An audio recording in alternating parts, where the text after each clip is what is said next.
This is simply for the purposes of planting seeds. Nobody knows who I am watching this, unless you do, which is unlikely.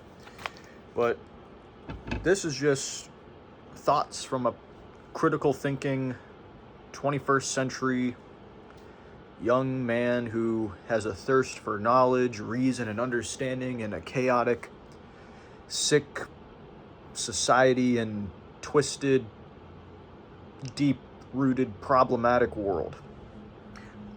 I want to talk about AI, job replacement, the fear of those things in general, a little planning and history on the topic, an outlook, really a free-thinking, opinionated discussion essay, and some debunking of misnomers. Now, when it comes to AI, it's something that nobody seems to be unfamiliar with these days. It seems to be a very, very popular topic right now. Whether or not it's really going to make ground, that remains to be seen, although the fear and the excitement of it are definitely there. What I would like to comment on and expound upon on the topic is the following. That obviously the two main things that are associated with the topic of AI are the fear of some sort of singularity. It's the fear of that. And when it comes to the topic of your jobs, it's also the fear of losing your jobs to an automated robot, robots being implemented in factories, replacing tasks that which humans previously were given jobs to do. And so naturally the fear is really a fear of losing your job, and then therefore consequently a battle or some sort of argument is made against the expansion and progression of AI in order to preserve those jobs. But if you pause it for a minute and analyze it in a critical way, you're not really saying you're afraid of losing your job.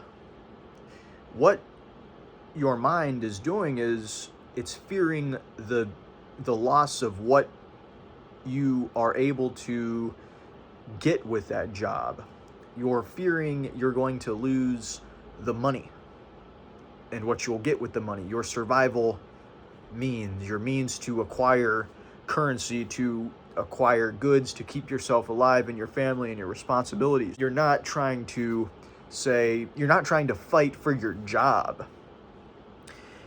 And that's very important. That's really the topic and the key here in my desire to bring this conversation out into the open here on the great platform of YouTube, great and popular, opportune platform of YouTube. So that's really the key here, is the distinction of fighting the fear of AI and the arguments against it that we will hear in the foreseeable future here are not truly about the fighting to keep the jobs.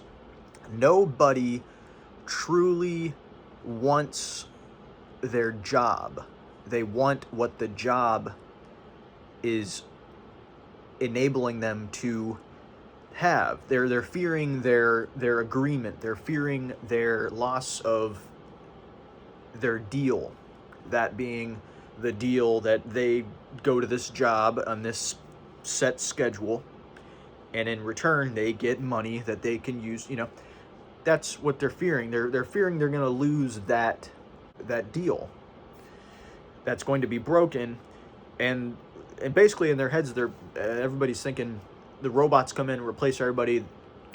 The corporations sing kumbaya, pocket more money because they don't have to pay for one more person's job, and then you in return are going to be left jobless, screwed without any money, and you're just downhill from there. Like you're facing death or something. So naturally you're going to fight to not let that happen. But here is where it's sort of a barricade. It's sort of a roadblock that we inevitably can't help but do as as intelligent as humans are in the current evolved state of modern humans. We're only as smart. You know, we're only as clever in relative terms. I'm just trying to say we're not really that smart because, first of all, we're all being had here with these jobs. It's really just a slave game. We're just driving a corporate cycle, a corporation ran slave system in which we are all indebted by virtue of our birth to a giant debt that will never be paid. But we're trying to fight to keep our agreement in our own enslavement, just so we can not have to go without food or whatever. And so we are trying to fight to not let AI expand and take away our jobs and bring it to a halt. And so here is where it's sort of a roadblock in our naiveness, dumb ways, is that this is really a middle ground in between a shift in sort of a revolution. It's really the middle ground in an act of adapting to a new way of life. This is a new implementation. It's like a rocky transition period. It's where we are learning and having to progress in a certain way, in a certain fashion, to a new way of doing things. It's letting go of something held and known and counted on, and harboring in a new system, that which is virtually alien to most people. And it comes with a sort of a fear of the unknown.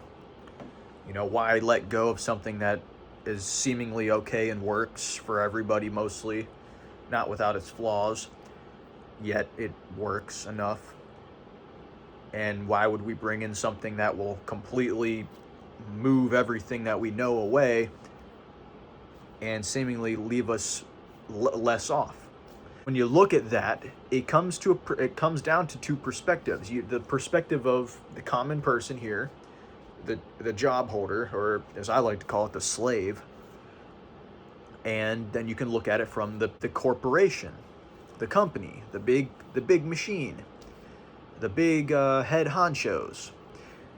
What they see is a lot of efficiency, it's opportunity, it's growth, it's more profit, it's expansion. And so they don't see it the same way, of course.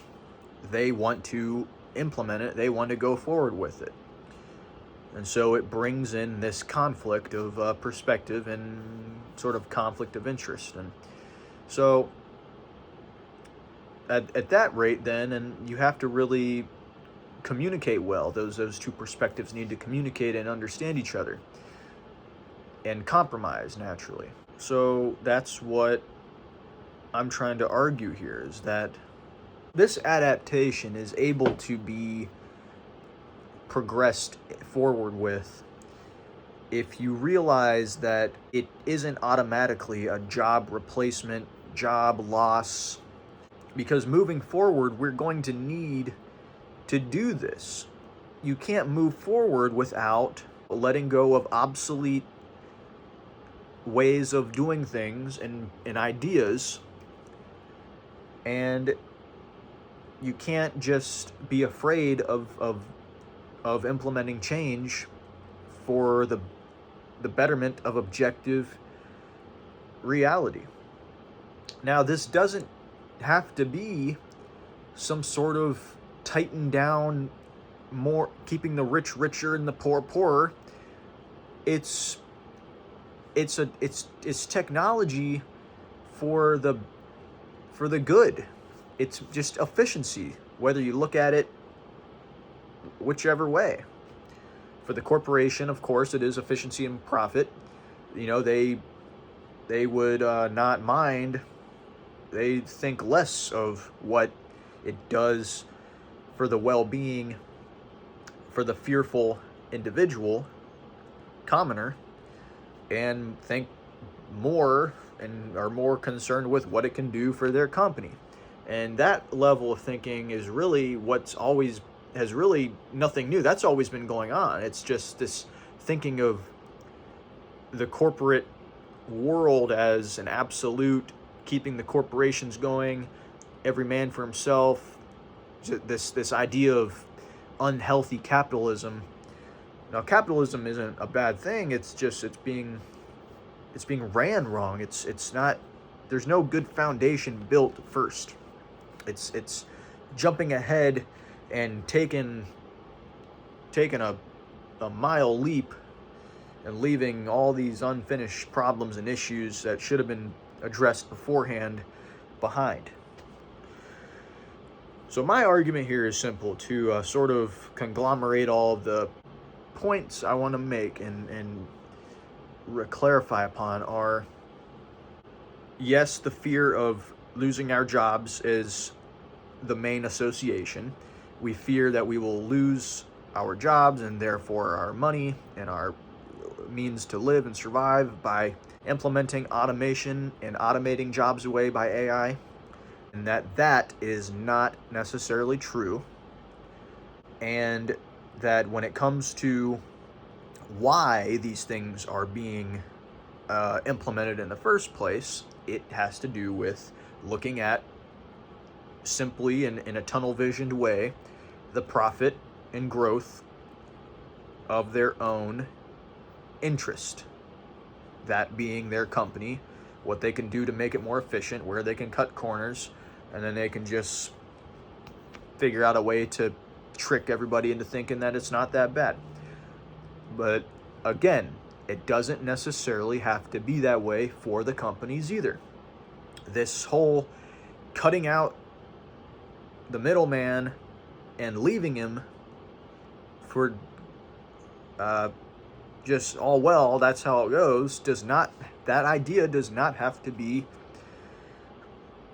accepted and used. There is alternatives. And my whole argument here, and what I wish to desire here, is to show you my vision and my really an opinion based on critical thinking for a long period of time on the matter, and just simply a visionary's look on this and what it could be. And so that is what I'm going to address next, is what in reality this could be. I'm going to introduce one new topic that I haven't yet mentioned, who is a personality with an adopted idea. And this is not a new idea, but it's an unpopular one, and one that's not been really taken seriously, and it's very misunderstood and overlooked. And that concept and idea, along with a brief mention of that personality, also will tie into how this works. It's basically it's a vision of a solution moving forward, a better way to ironically move forward as a species in our system, and also with this inevitable moving forward with this new AI technology and the consequences therein.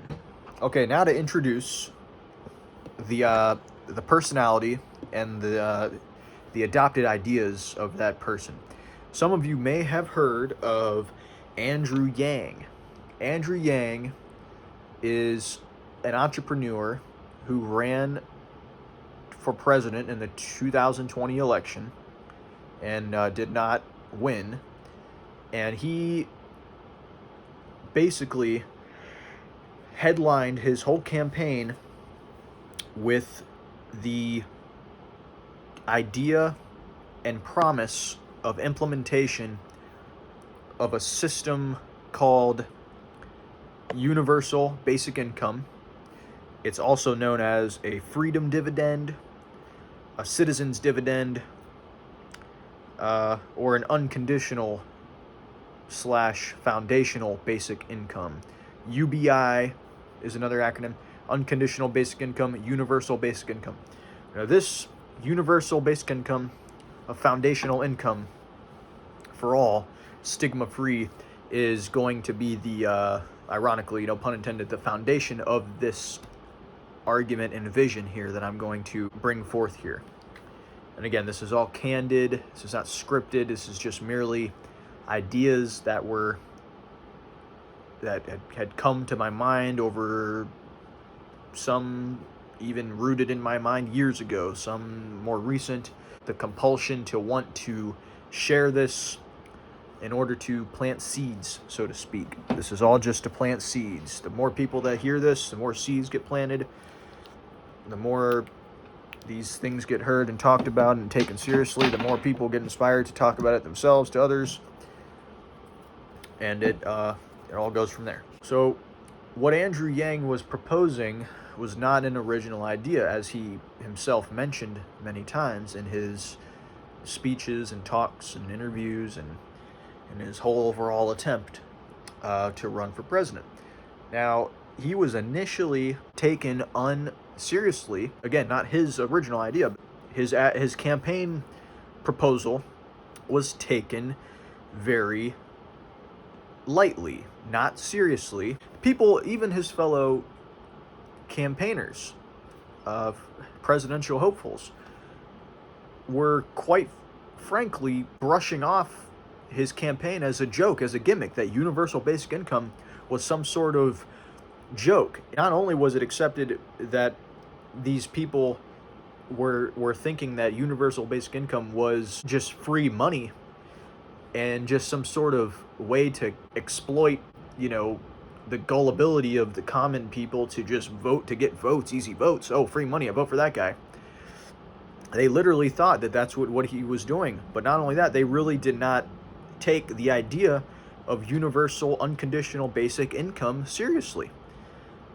And why is that? It's because they did not and still don't understand how it works. An unconditional basic income in its simplest form is a foundation.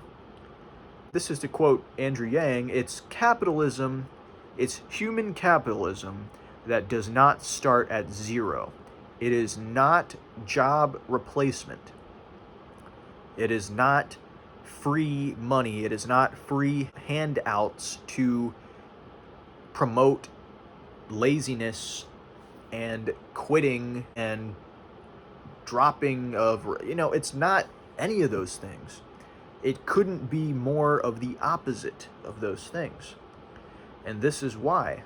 And I don't want to just, talk about UBI this whole time, but it's important to clarify what it is, what it's not, and why, and then take those points as grounds to promote why this vision I will talk about later relies so heavily on this. And it's not even just for that purpose that UBI exists, just for what I'm going to talk about is how it will ensure certain things moving forward with the implementation of the inevitable adapting to AI taking over so many jobs.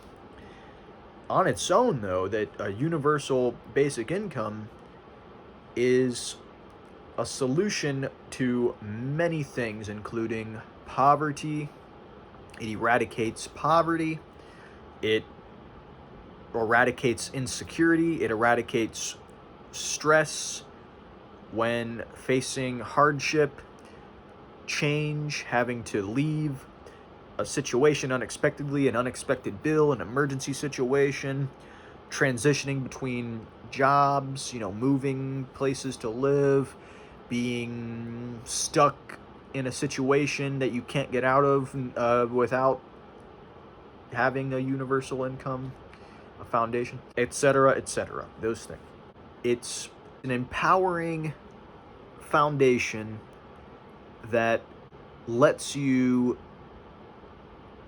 think clearly without the distraction and the overwhelming mind-numbing, unnecessary Damocles of stress and fear that comes with being insecure, whether it's basically insecure where you can't even fulfill your basic needs, or you're insecure for whatever other reason. Financial insecurity is an epidemic. It's all over the place. It leads to nothing but detriment. It is not necessary. It should not exist. It is not deserving. It is not consequential necessarily. It is not necessary in any way. If we're going to live in this game, if we're going to operate within this game that we call life, it is not life. It is not real. But if we're going to use it and take it as pretty much real, then we cannot have ever somebody who has literally nothing. A universal basic income provides a foundation for everybody, unconditionally, stigma-free, in an equal way, that everybody can at least know that their basic needs can be fulfilled. At the very least, they have what everybody else has, an equal start at the running field, so to speak. But it's not all about, it's not just, it's not supposed to be just a big game and we're all competing on a Monopoly board or something. It's just humane. It's not only humane, it's smart. And it's not just to fix problems that we can't fix otherwise. It's not just that, oh, we can't fix homelessness because there's always going to be someone without food and starving. It's not just that. It's a solution that will have a chain reaction that can actually help these corrupted, greedy corporations that they don't even realize. They think they have it good now, but if they realize that if there was not a crazily large number of people dying without their basic needs being met, because of their basic needs not being met, that so many things would thrive consequentially, it would actually help their companies grow more and more. What you need to know also is that if you were to think of the implementation of UBI like truly taking form, like tomorrow,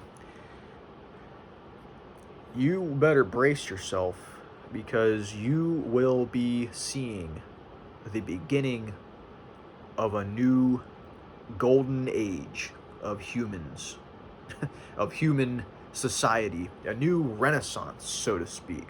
I mean, it's really that serious. There are people out there who have literally never known the feeling and have had the mindset of literally starving and having nothing. And that alone should be enough said. Now, if you were to bring that up at some point to any person, whether or not they've struggled financially or not, but especially the ones who haven't, you are bound to hear the following. You probably just made the wrong mistakes. You made the wrong choices. That's what happens when you don't plan ahead. You should have learned from your mistakes. And it's like, oh, you're hungry? Oh, well, you can't just ask for help. It's nobody else's responsibility to help you. And so, but here's the thing, no person should be left in the dark regardless of their mistakes, because if you implement a UBI, you can at least know that each person will have, if nothing else, their foundation. What is this taking of foundation?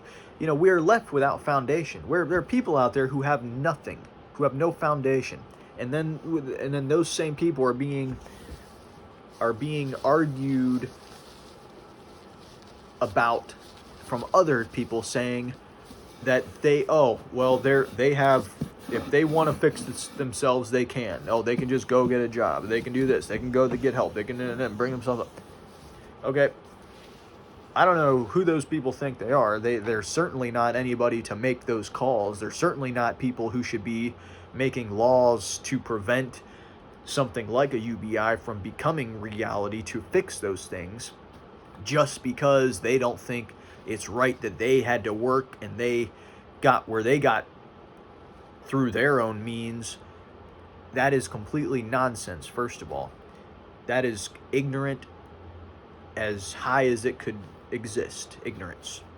People arrive at where they do for plethora of reasons. And if you were to look at the common denominators, you would find none, very few, if not none, amongst most people who are in positions of poverty and those who may have been in poverty but aren't anymore, and so on. Basically, it's nobody is truly following the same route to success. Nobody truly can say 100% for sure that what worked for them is going to work, because there's so many variables, okay? So it's retarded to say that there is a cookie cutter answer out of poverty for everybody without a foundation, okay? And so what a UBI is going to do is it's going to virtually eradicate this problem. Somebody who has nothing cannot be expected to just fix themselves. You can't do anything if you have your basic needs unfulfilled. How are you expected to do anything if you are starving? If you can't sleep? If you can't eat? You can't think? What is it a joke that people are literally thinking that people can just will themselves out of poverty as if they had some sort of empowerment? You think they're being broke and impoverished because they like it? There are people that are in impoverished situations that, and here is where it's messed up with another point of the sick society that we're currently in, is that we have people on poverty that have been in poverty for so long and so many times over that they are actually being comfortable with it, and they are virtually giving up on themselves because they have no empowerment. They have no foundational means to move forward. And all this bullshit of, they just don't have, they just want to be lazy. They like it like that. If they wanted to be out of poverty, they could. They go to jail. These programs that are so-called welfare programs, they are nothing more than a design to keep people down. They are not empowering. They are traps. Because first of all, you only can qualify for it if you're in a impoverished situation to begin with. It's designed to, you can't escape it. If you get out of it, you don't need it anymore. So now we're going to take it away. We're going to take away your means to have your basic needs fulfilled after your basic needs are fulfilled, because you don't need them anymore. It doesn't make any sense. And then we're only going to give you your basic needs for free if you can't afford it. And we have to also make sure other things too that are going to give you a certain level of your basic. Like what? And this is all just designed to, they're programs designed to keep people stuck, and there's no incentive. It's actually the opposite of an incentive. It's an incentive to stay down. Now here is where the misunderstanding with UBI comes in here. They think that a UBI implementation for all will be the same as that. They think nobody will want to work because they're going to have free money every month. They're going to think that nobody's going to want to move forward But that's what's going on now. And why is that? And so why would this be any different? It's because there is no stigma attached to a foundational income. A UBI is stigma free. You don't qualify for UBI. You don't lose UBI when you don't necessarily need it. But that's not even right to say that. It's UBI, question free, stigma free. You don't, it's unconditional. It's unconditional. Why do we need it? Because, for one, if we're going to have AI come in and take over X percent of jobs, I dare to say 90%, and we're going to have robots just doing everything in a super hyper efficient way that humans could not dream of performing on a level of efficiency. We're going to have trucks driving themselves nonstop 24 hours around the clock because they don't have to sleep like humans do. They don't have to stop and eat it. And profit's going to go up 1,000%. If we're going to have robots fulfilling Amazon orders at 1,000 times the rate of a human and never having to stop. If we're going to have farms being harvested and all, and on and on and on, what are we going to do then? So what question lies before us? Is it what do I have value-wise as a human? Do all I live for is to just have a job? Is my only purpose as a human just to be a job to some company that just is using others to make themselves rich so they don't have to do that job either like anybody else, so they can go over here and not work and relax and eat and sleep and not have to worry about stress and have millions and give the millions to their kids so they can have millions, and meanwhile other people can just keep having jobs? Is that what being a human's all about? That's the question that's at hand when we are left looking at ourselves in a reflection, when humans aren't needed for jobs anymore. So what do we do with everybody? That's the key here. If we're going to move forward with this, we have to have a universal foundation for everybody. We are not slaving each other anymore. We are not using people to run our companies anymore. We are being unified and equalized and agreed upon with technology working for us to let us live without having to be machines anymore. Humans are not machines. We build tools to help us do things. We build machines. We use software to run robots, to be more efficient builders. So what's the end goal here? Call it heaven on earth. Call it a paradise. It could be, if you use this implementation correctly of a foundational income. Fuck the word income anymore. It doesn't even fucking matter. It's that we are just now, we can move forward if we do this correctly. We are adapting to a next stage where technology is going to be so profoundly impactful and useful that we can move forward as a species, as an advanced species, where we can think about things now that don't pertain to an 8-hour day work day. We're not slaves anymore.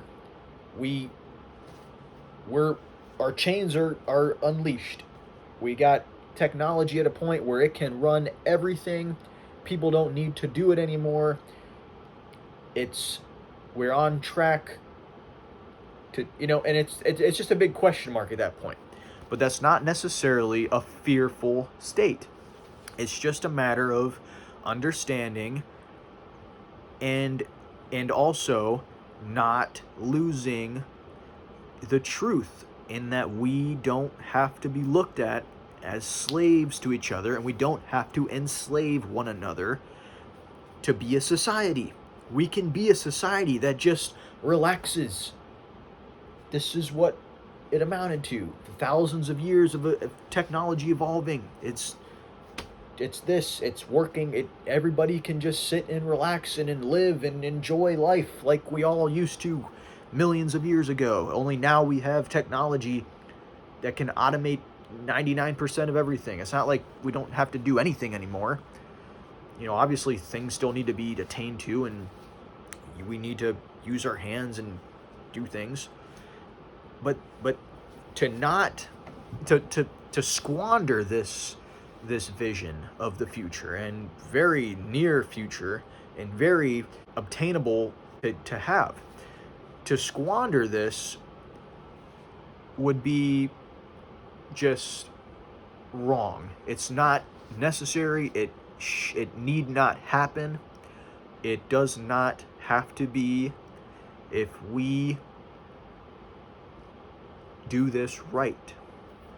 So that's where a foundational income comes into play as being vitally important in the foreseeable future.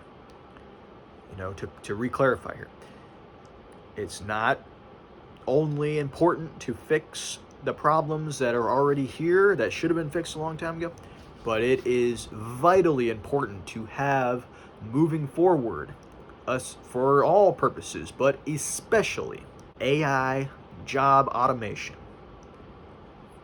And something else very important to mention about a UBI: crime. Very important element of the solution that UBI offers is crime. Something that will go down dramatically, if not completely. Crime. Now, take crime and pause in this argument again. Dissect it a little bit here. Crime in the name of universal income. Crime and poverty. What do those things have with each other to say? I say that we're not just looking at crime. We are looking at desperation. There is a difference between committing a crime and committing a crime in the name of desperation. There is a difference between committing a crime when you aren't desperate and committing a crime because you are desperate. What comes to head? All of a sudden, the song "In the Ghetto" by Elvis Presley. Listen to that song. It might make you cry, and it pertains to what I'm talking about. Universal basic income, I don't really think I need to explain why it would help crime, because keeping people from committing crimes out of desperation. You don't even need to really run the numbers, but you just need to at least give it a chance. I think one of the most important lessons that I could give to anybody to recommend to adopt into their lifestyle is to get the rule of giving the benefit of the doubt. Always give the benefit of the doubt. Unless you can say under very rare exceptions, always give the benefit of the doubt. And so if you take that into this argument here, what we're seeing is we're not having UBI being given the rule of the benefit of the doubt at least once. It's not even being given a chance. But if you were to at least give the benefit of the doubt and let this go, and let this go forward and be implemented, you would see the astonishing numbers. It's like we want to see the numbers before we implement it. It's like, oh, well, Andrew Yang even did that, and they still thought it was a joke. He ran the numbers. He says, here are the numbers we have now. It's very easy to estimate that if we have a UBI, that poverty rates would go down, and this would go down. And so the point here is that to emphasize is the point of desperation. No more would you see people committing these crimes of desperation.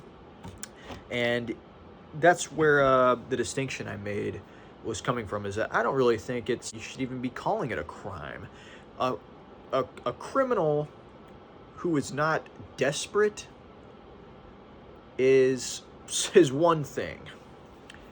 But if you are being thrown into jail because you stole a bunch of food, because you were going to die, or your mind was so distraught because you were starving, you can't be judged equally as a criminal.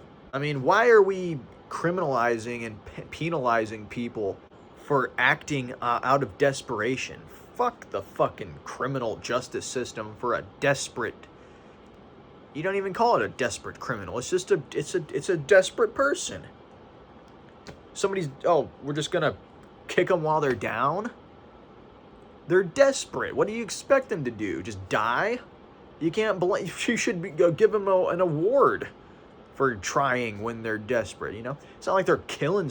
You know what I mean? It's like even if there was a rare case of somebody killing somebody because they were desperate, I can actually think of a way that happened.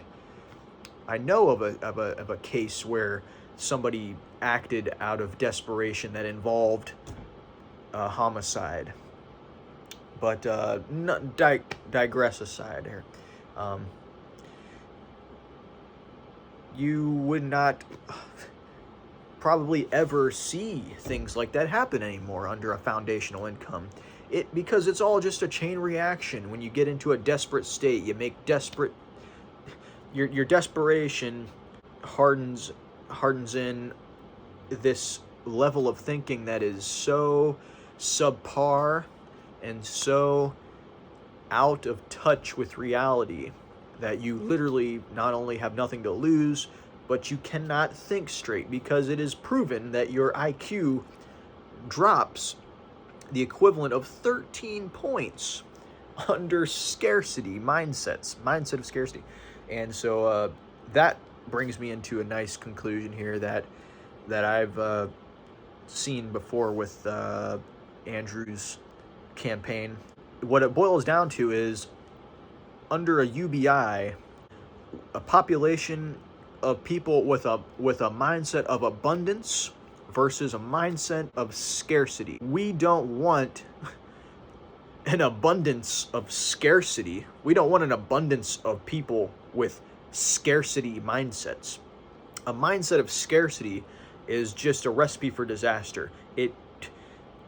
To think that there are people in power that think it's okay to let scarcity exist and let people out here running around with mindsets of scarcity is insanity.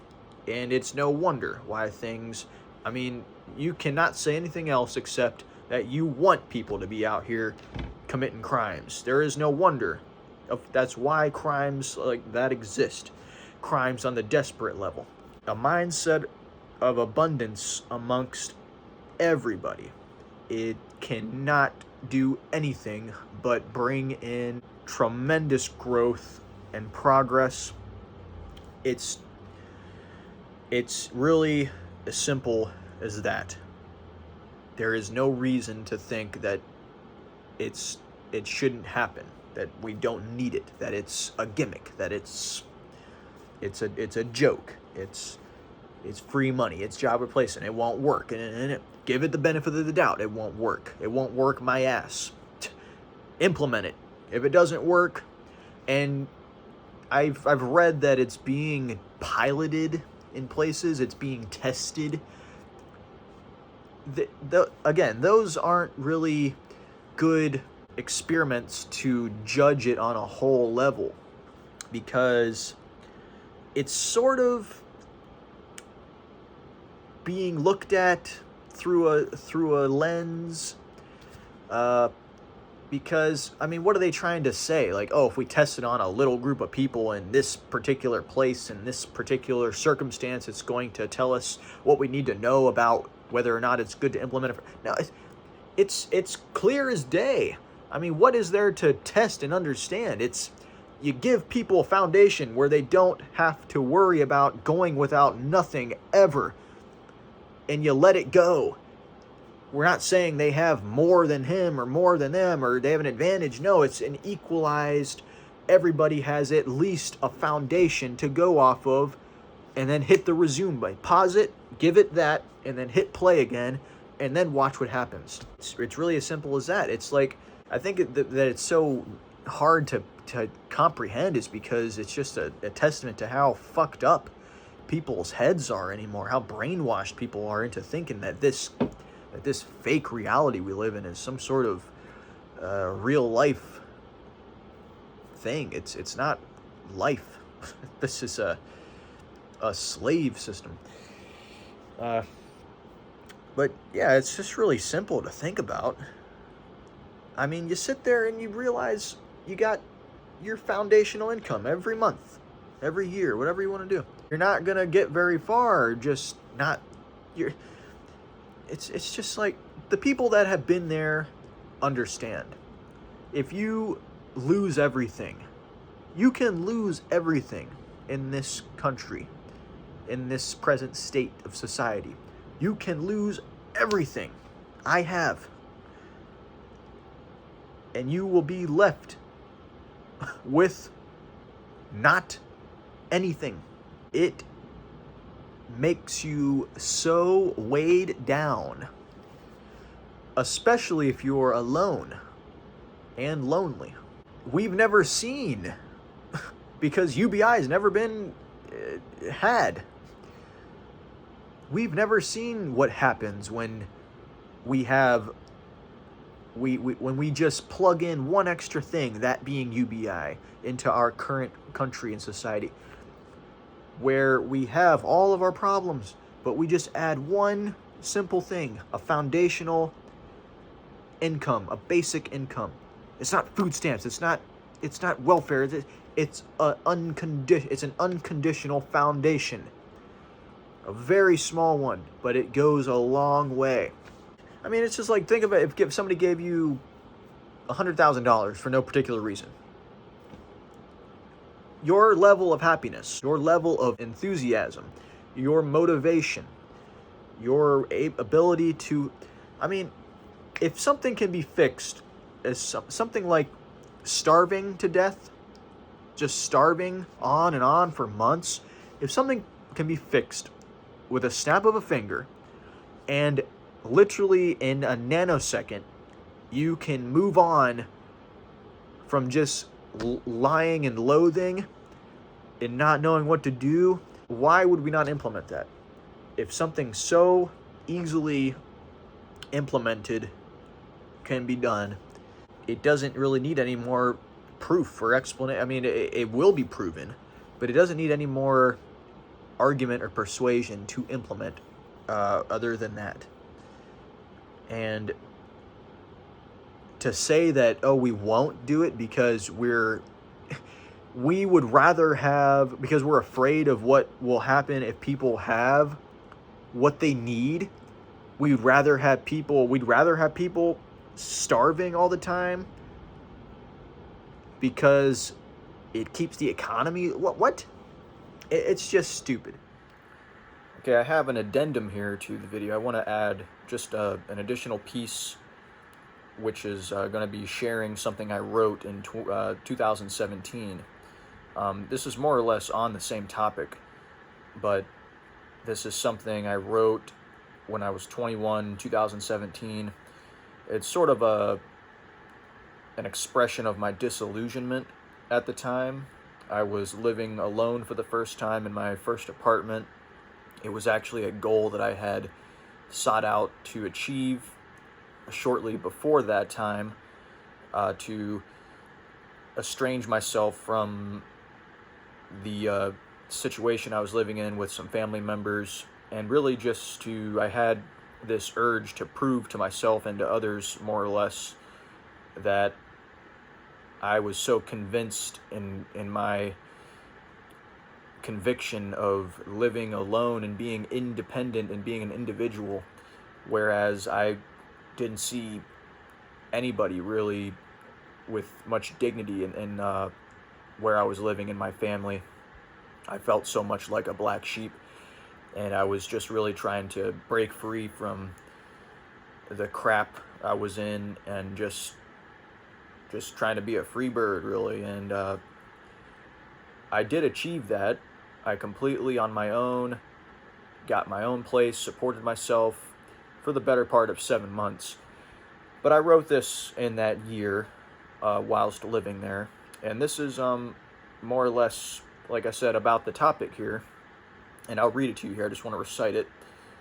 And really needed to share it because it's, a way to show that this isn't just something I've conjured up. This is something that I've thought about for a long time, something I've had strong opinion on for a while, just sort of to qualify myself for the things I'm talking about, more or less, without sounding too false modest.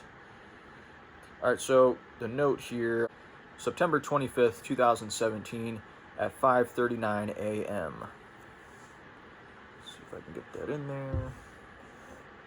If not, I'll screenshot the entry here.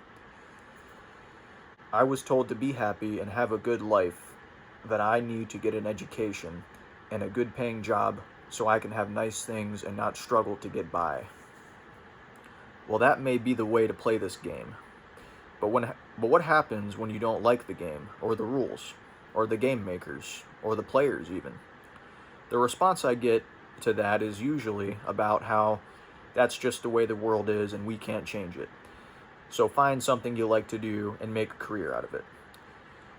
Now, there doesn't seem to be anything wrong with that at first glance. However, I've been thinking about it and looking into it a little differently and deeper.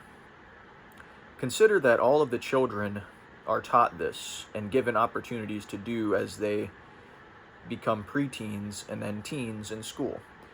They are all told the same message, but that message is being perceived by all of them being all different individuals with different minds and skills and questions and perspectives, yet all of the same fundamental needs such as love, companionship, and basic necessities like food, shelter, and clothing.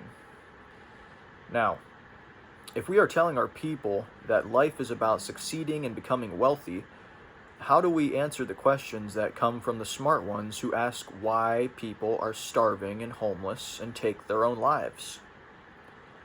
We convey this message in the typical answer given to these types of questions, which is that the people who fall into those categories, didn't want to succeed and didn't want to have a happy life, and therefore they got what they deserved, and therefore let that be a lesson to you all when you have such questions. Then the illusion is believed to be truer still, as it's strengthened by the fear in these children's eyes and minds. But not all of them. I've heard it all and been through the numbers myself. I've seen the system and how it begins, and frankly, and how it ends, frankly. That is why I am writing this. I see it for what it is. As I said, an illusion. What a flawed and corrupt system it is to begin with. We have poor and hungry people because this system would not operate without them. The system relies on the rock bottom of society to keep the fear alive and well inside of the primitive middle ground of the system that is necessary to keep the top class in power and afloat.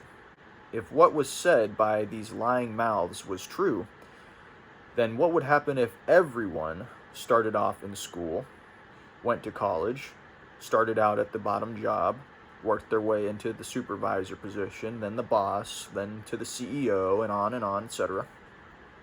Who, then, would we have to manage under us? If we are all rich, successful, and happy members of society, then who do we have to keep our businesses going? What good is owning all of that money and those fast cars and mansions if everyone else has the same as you and there's no one to show off to? Yet this is what we are told is the route to a happy life, and it is truly believed by the millions and practiced every single day. And the ones who are successful are blinded by the false reality they are living in and will never see the truth as long as this system continues and they produce children, and those children are taught to look at and live life the same. This sickens me. It disturbs me. This shakes me like no other and compels me ever so to write out against this atrocity waged against us, making us live competitively and separately as if we have no idea what it means to be human. This consumerism cancer that has infected and polluted us as a species and makes me embarrassed to be a part of it. We can absolutely do better. We deserve better, and we need not a single ounce of fear in our minds. So it is time we stop living out of fear, in fear of being poor and hungry, and start by stopping what we are doing and helping the ones who have been overwhelmed by the system. Then we overthrow that system and create one that does not reward graft, but rather is built to protect everyone from being afraid and hungry, putting an end to fear of one another. We then must implement a form of eugenics. We cannot continue to let people reproduce mindlessly and let children have children and then set them up for failure the same way they did. It's an entirely chaotic system of nonsense. We need to establish a fundamental, agreed-upon way of looking at everything around us and create a logical, fair, reasonable system of living where greed is not desired. We have to filter the poison out of our species and put in safeguards to prevent it from coming back. As it sits, our species is poisoned. It needs wiped out, clean, and started again, using what we have learned. There is an immense amount of good we have produced despite this poisoned state, and we would be wise to utilize and save the advanced progresses we've made. But we must also be self-aware enough to know not to continue unless we have amended what has been disastrously ruined first. We cannot progress when we have unsolved problems being left behind, and not until we have attended to and solved them first can we proceed. Otherwise, you're building a foundation on false grounds, and you have no right to hold pride in anything created from the hands that also left behind those problems unsolved. And that's the end of my passage there. Again, from September 25th, 2017, age 21. So, I just really felt the urge when I was editing this video to include this as I was going through my notes, because it was around that time I really started writing a lot of notes and ideas, and I was working full-time and stuff off and on, and having, like I said earlier, having this disillusionment going on, and frankly I just felt there wasn't any time to I mean, I could sit for hours and talk and talk and talk and write and talk and think and look at things. And that's just what keeps me going. Like Ralph Waldo Emerson said, a man is what he sits around and thinks about all day long. And, when I was writing a lot of things, and still to this day, I'll write a lot of things down. And I didn't include this, but just for the record, it was written at 5:39 a.m. I would write a lot of things down knowing that if I didn't capture those thoughts, those long, deep opinions, free-thinking essays, that they would just be gone forever. It's kind of like, like David Lynch says a lot when he writes his stuff down. He says it's pretty much the most important part of the creative process is capturing ideas. He would say that he knows not where they come from, but he knows that they are so rare and fragile that if you don't write them down, they can be gone forever. You can be distracted. I heard in an interview with Christopher Langan, if nobody knows who that is, anybody, or if anybody does know who that is, I won't expound on it at the moment, but Christopher Langan also says that when he was working as a bouncer a long time ago when he was younger, and he was just kind of subconsciously doing the job, the tasks as a bouncer, but in his mind he was just way out there in quantum theories and stuff. And yeah, he said he had a brilliant breakthrough, and he wrote it down on a piece of paper, and then all of a sudden he got interrupted and distracted from something going on in the place he was being a bouncer at, or whatever, bar or club, and he attended to it, and when he came back, that piece of paper was gone. That's more or less what he said. So basically that's where I'm coming from as well, and I started writing these down 6-7 years ago, whatever. Still to this day, I'll write down sometimes, if it's not a full idea, just a prompt. I have that sensation that I've practiced enough to know it's that feeling that this is a good one. You got to write this one down or do something now, or it's going to be gone forever. So I just began a habit of writing a lot of those things down to come back to. And a lot of my things in my notes are things that I haven't touched yet, things that I've been writing for the last 6-7 years. They're not even conglomerated, they're just individual pieces.